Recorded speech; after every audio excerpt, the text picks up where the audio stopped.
All right. Well, you've got quite an audience here today. Yeah, we do. Yes, we do. We're down here at the Green Festival, representing, us as a low-powered FM radio station that also is heavily promoting green light and promoting that we protect the environment. That's one of our mantras at We Are Radio. We even have our own garden in the back of our radio station as well. Oh, wow. Yes, indeed. So that we're not just speaking it; we're actually living it. So yeah, we have a lot of different programs talking about a variety of different things. My show is called the Love Lounge Radio Show. I'm DJ One Love, and my show is to discuss issues in the Black community, a variety of issues dealing from education, entertainment, politics, religion, labor, law, race, everything. So anything that's affecting the Black community, whether it be locally, domestically in the United States, or internationally in the Caribbean, or in the continent of Africa, or UK, or anywhere else where Black people are stepping on the ground and have issues, we talk about that. I also have a couple of other people, Brother D-Moss. That's what I don't even want to deal with it. It's like Wow, he's got a certain sense of style about him. As you can Good see, to this meet brother you. is extremely stylish. I see that, man. I'm like, really impressed with your look. That's who is your favorite brand, by the way, if you don't mind me asking? I don't really have a favorite brand. I dress by mood. However I feel that day. It's a color or something like that. That probably what gets me. Hold this for a second. I want to make sure we represent this right here. We go. There we go. You got the tie. You look beautiful, man. Thank you. Your pops would really be proud of you to see that look you got. Thank you. So where are you shooting content for today? Well, I do a program called Urban Revival Media, so it's really about interesting people like yourself, entrepreneurs that I find in DC, hopefully with an environmental consciousness, which is what this is about as well. And if I could find a guy who's a style maven, like you two, I mean, you guys are representing. You got the athletic casual wear here. Yeah, you got it. You're working in Pumas. I see that. I see all that. He's a fitness trainer, I can tell. Well, thank you so much. Thank you. Takes one to recognize one, right? Yep, that's right. Tell them a little bit about your show, brother. Well, my show is the D-Moss Show, and we stay on the politically incorrect end of the spectrum. Incorrect. Politically incorrect. Oh, okay.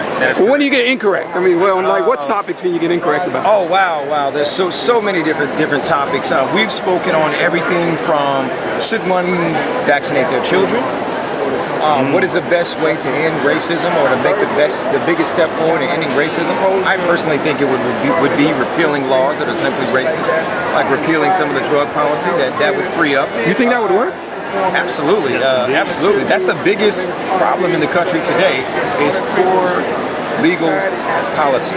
That's the biggest issue, bar none. Nothing else will trump that. Because if you look at any system, or if you look at any injustice, it's going to have a root in some policy that needs to be changed. Okay, so how do you feel about reconsidering now the liberal marijuana laws as far as letting people obviously enjoy marijuana openly? We're allowing that now here in the District of Columbia. I'm sure you talk about that. I've got no issues with it. I've done several shows on the whole marijuana issue, marijuana debate, but I like to approach it from this standpoint. The debate is just ridiculous. When I hear a Republican politician state that alcohol and marijuana are equally as harmful, when I hear heroin and cocaine being placed on the same schedule as marijuana, that's a big issue. Okay. But the biggest issue, I think, is individuals of color being locked up. That's the biggest issue. Folks, in Louisiana, I've heard of stories where a gentleman has had a gram or two of marijuana in his pocket, gets locked up. Gets locked up again with the joint in his ashtray. Gets locked up. Okay, but what about extreme examples where people are egregiously stepping over the boundaries of our laws and so on? Let me talk about that with the marijuana, because he's right about this, talking about the legal ramifications of it. So, for example, in Washington, D.C., you have 7 districts, you have 8 wards, okay? And within those 8 wards, you have 3 wards that were targeted the most, which were wards 5, 7, and 8, which are predominantly black. And all the wards combined, they confiscated about 20,000 2,000 grams of marijuana in the year 2010. But Who was that? the police, the Metropolitan Police. But over in District 2, which is basically the upper northwest side of Washington, D.C., which is majority white and majority wealthy, they confiscated over 23,000 grams in that one district alone, which trumped all the other districts combined. But they put all the emphasis of tactics in targeting in the poor communities. And when I say poor, I say the black communities, okay? Ward 7 and 8 in particular, or Southeast D.C., where they target all the young black males. And like D-Mark just said, you find little things like a little joint or something, less than $1,000. But if you go over on Wisconsin Avenue and Georgetown and up in that area towards Bethesda, you'll find that they're selling thousands of grams. Okay. Pounds of Let me ask you a question. I do have a question, though. We do live in a predominantly black, even though there's some gentrification that's going on, still live in what's considered to be a predominantly black city. And that also includes law enforcement. There's quite a few black law enforcement people here, including our Attorney General and Ron Muchin, who's now leaving. But so when people say, well, what are you complaining about? Because some of these So to answer that, the question is, who is paying them? Who is funding their campaigns? And that's the issue right there, because it still goes back to the lawmakers who were telling us to target these black communities, but we're constantly finding that the majority of the drugs are in the white community. But the lawmakers are putting harsh sentences on the black community. So like you have there was no other law that locked up more black men in America in the last 20 years than the marijuana law. Okay, so how do you get around that besides the law, understanding how the law works, avoiding the circumstances in addition to trying to change the laws? Well, we have to change the way that the perception, first of all, we have to change. We have to police the police, because we have a brother named Matthew Fogg that has been on our radio station, who was a former deputy marshal, who has tried to tell people that they're targeting only black people. So we got to start getting on the police to say, you got to go after the criminals that have the most impact.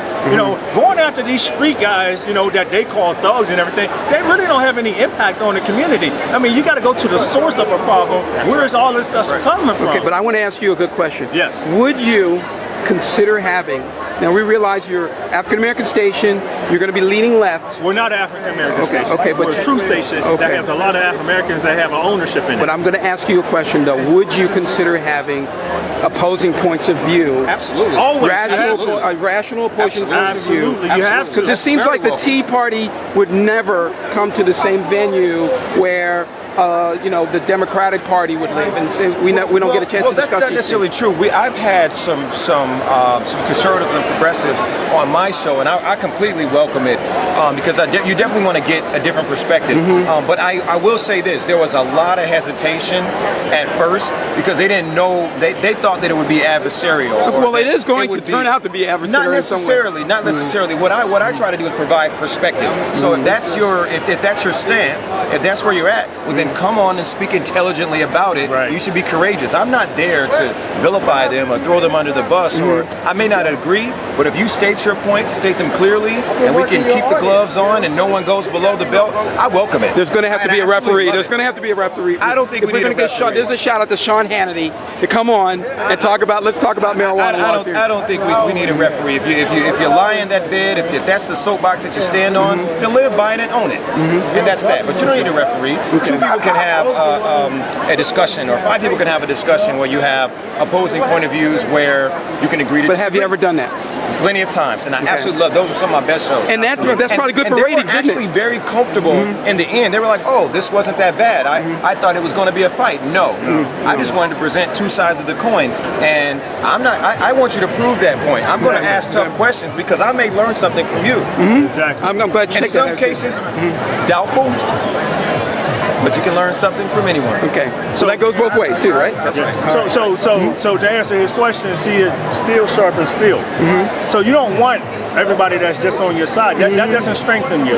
You want to hear what your opposition has to say, because you may learn from them, and it can also make you better. So absolutely, you want to hear both sides of the fence. The question is, are both sides willing to come together and talk about it? Yeah. Well, if we can do that, then we can certainly solve a lot of problems across the world, not just in the U.S. Absolutely. Well, that's it. That's it.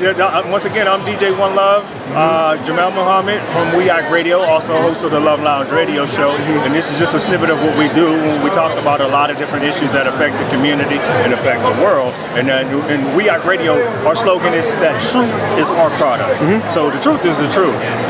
Or as you see it. Well, hey, it is what it is. And then we have our opinions about it. Okay, there you go. There we go. All right. Well, I can see you got a lot of sign-ups today. Yes, you know, indeed. very attractive people Yes, that indeed. came by to check you out. And, Absolutely. You know, and you guys really make a strong statement when you're here, right? Because you're saying we're part of all of this, right? Yes, we are.